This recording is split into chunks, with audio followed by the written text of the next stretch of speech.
13 जनवरी को पौष पूर्णिमा के स्नान के साथ ही महाकुंभ का भव्य आगाज हो चुका है। 14 जनवरी को मकर संक्रांति के अवसर पर महाकुंभ का पहला अमृत स्नान यानी कि पहला शाही स्नान भी होगा। मकर संक्रांति पर पहली बार अखाड़ों के संत और नागा साधु पवित्र संगम में आस्था की डुबकी लगाएंगे। मेला प्रशासन ने अखाड़ों के स्नान के लिए कार्यक्रम निर्धारित कर दिया है।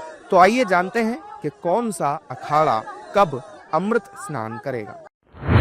महाकुंभ प्रशासन की ओर से जारी किए गए कार्यक्रम के मुताबिक सबसे पहले सन्यासी अखाड़ों के साधु संत संगम में डुबकी लगाएंगे।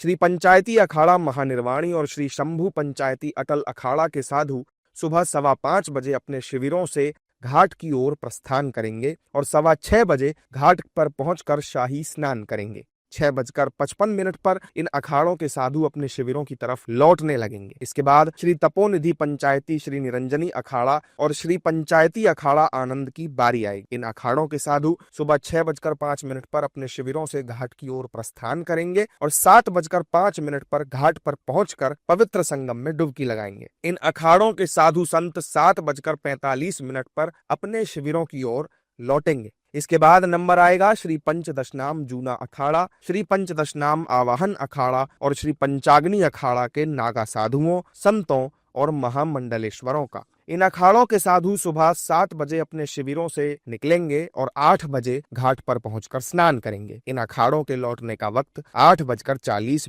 निर्धारित किया गया है। सन्यासी अखाड़ों का अमृत स्नान पूरा होने के बाद बारी आएगी बैरागी अखाड़ों की। बैरागी अखाड़ों में शामिल अखिल भारतीय श्री पंच निर्मोही अनी अखाड़ा, अखिल भारतीय श्री पंच दिगंबर अनी अखाड़ा और अखिल भारतीय श्री पंच निर्वाणी अनी अखाड़ा के साधु संत 9:40 से लेकर 11:20 तक बारी बारी से अपने शिविरों से अमृत स्नान के लिए घाट की ओर प्रस्थान करेंगे। मेला प्रशासन की तरफ से जारी कार्यक्रम के मुताबिक बैरागी अखाड़ों के बाद बारी आएगी उदासीन अखाड़ों की। उदासीन अखाड़ों में शामिल श्री पंचायती नया उदासीन अखाड़ा दोपहर 1:15 बजे, श्री पंचायती अखाड़ा बड़ा उदासीन निर्वाण दोपहर 2:20 पर और श्री पंचायती निर्मल अखाड़ा के साधु संत दोपहर बाद 3:40 पर पवित्र संगम में स्नान करेंगे। कार्यक्रम के अनुसार शाम 4 से 5 बजे के बीच महाकुंभ का पहला अमृत स्नान संपन्न हो जाएगा।